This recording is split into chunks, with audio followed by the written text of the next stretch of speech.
Slavni diskvalifikovani iz Zadruge 6 krajem maja meseca i to samo 12 dana pre održanog velikog finala. Slavnić iz realitija izbačen nakon što je demolirao imanje, a diskvalifikovan je zajedno sa tadašnjom devojkom Anđelom Đuričić, zbog koje je u realitiju ostavio nevenčanu suprugu Anu Ćurčić. Nakon izvesnog vremena njih dvoje su iznenada raskinuli, a Đuričićeva se vratila kod roditelja u Crnu Goru.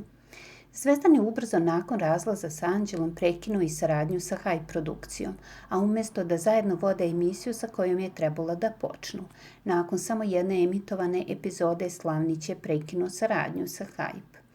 Domaću javnost i dalje interesuje šta se dešava sa Slavnićem nakon svih životnih promjena koje su mu se desilo. U samo nekoliko meseci, a ekipa našeg portala donosi odgovor na ovo pitanje.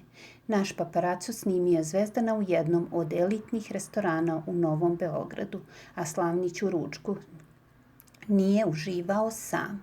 Za stolom preko puta njega je sedala plava žena nepoznata javnosti koja je satima uživala u Slavnićevom društvu.